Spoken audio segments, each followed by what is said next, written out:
conflict in your life? Are there times when you don't get along with others? Do you argue? Do you ever find the need to apologize?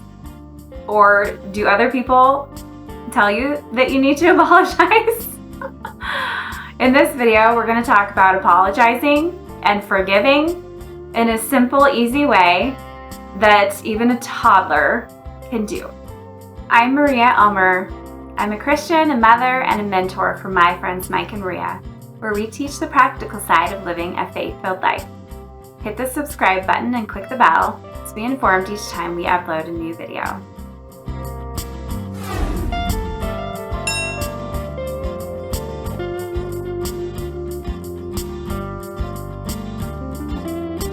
We're going to jump right in. There's an argument. There's fighting. One person is disagreeing with another or feels hurt by the other. Next step, apology. Let's apologize. Let's get things right. Let's stop being mad at each other, stop ignoring each other, and stop fighting. This is every mother's dream, right? Stop fighting. Here's how. Number 1, say, I am sorry for, and then you add what you're sorry for. Number 2, it was wrong because. Why was it wrong? Number 3, in the future, I will, and then state what you're going to do better in the future, what you want to try to work on. Number 4, will you please forgive me? That's pretty thorough.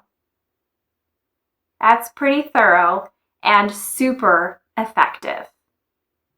We all have something we can find to apologize for.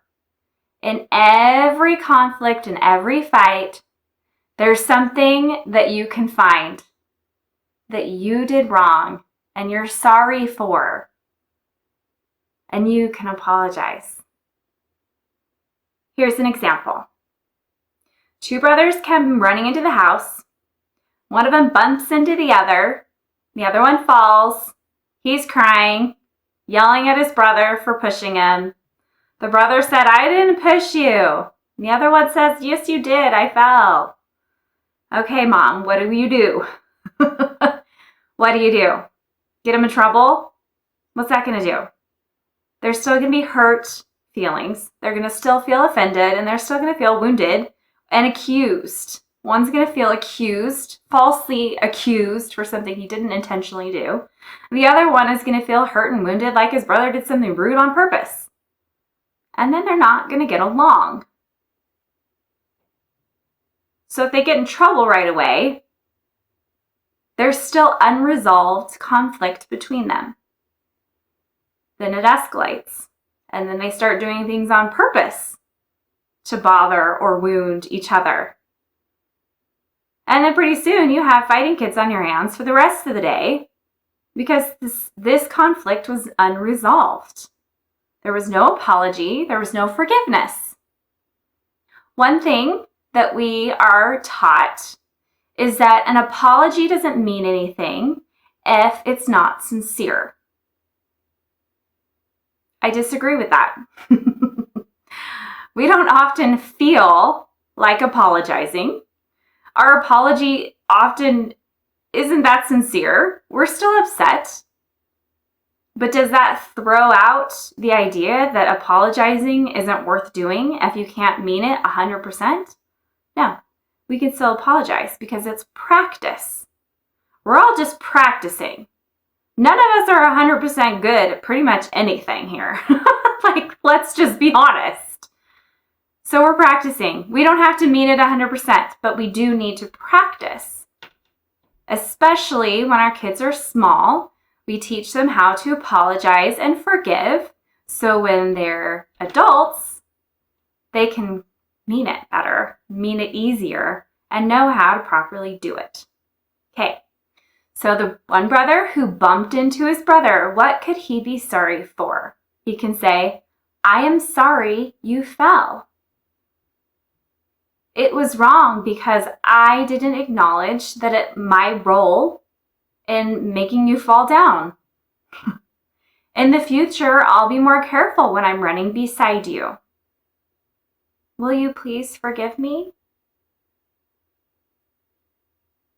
The brother who got knocked over can apologize for falsely accusing him for doing something mean on purpose. I'm sorry for telling Mom that you did it on purpose. It was wrong because I didn't know your intentions. He's not going to use that word, but whatever. It's practice, right? You can feed them the lines if they really need it. In the future, I will talk to you first and see why you pushed me over. Will you please forgive me? And here's the bonus round. Depends on how old the kids are or how mature the adults are. Here's the bonus. After you go through the forgiveness checklist, which is again, I'm sorry for, it was wrong because, in the future I will you please forgive me? I've memorized it. That's right, because we use it. At our house, we use the forgiveness checklist often. Here's the bonus. You look each other in the eye and you smile for 5 seconds. Usually the third party's counting to 5 because there's a lot of eye rolling and a lot of looking away and a lot of weird smiles or mean smiles. And so the counting, sometimes 5 seconds can last a really long time because I stop counting if it's not looking in the eyes and a genuine smile. Unless they're making each other laugh, then we know all's good. They've forgiven each other, they've put it behind them, and they're going to have a good rest of the day without continuing this conflict that started with one silly little bump. Now, I put this in terms of children because we're all children.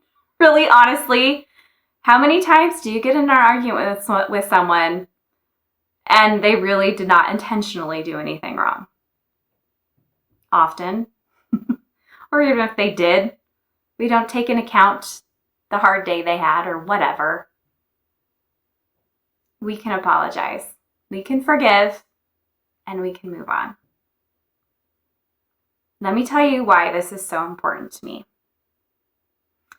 The family story goes that my great whoever grandmother, not going to name names because I don't want to throw anybody under the bus.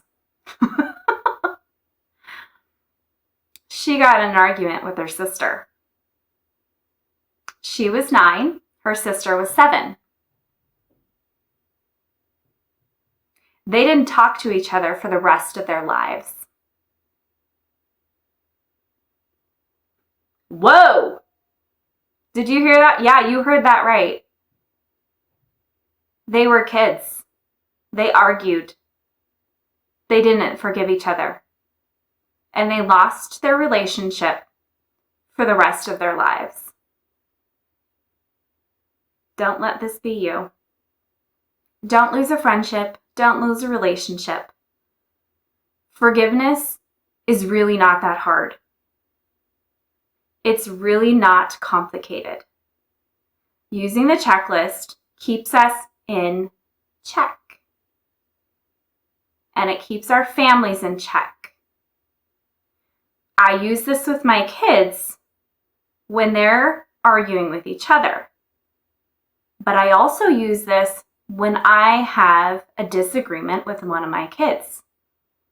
I find something that I can apologize for. I'm not above this.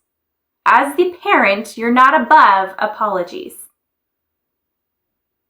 I'm sorry that I timed this discussion not the best timing. I've used that one a lot. I'm sorry that I raised my voice with you. I'm sorry I lost my temper. I'm sorry I posted your picture on Instagram without asking. I've had to do that one. It was wrong because it's your face, not mine. In the future, I'll ask you before I post your picture on Instagram. Will you please forgive me? The best way to teach something is by example. So if you're thinking you want to implement this in your life, start by using it yourself. Write this down. I'm sorry for. It was wrong because. In the future, I will. Will you please forgive me? I invite you to do this. I invite you to try it. Write it down. Use it. See how much improved your lives can be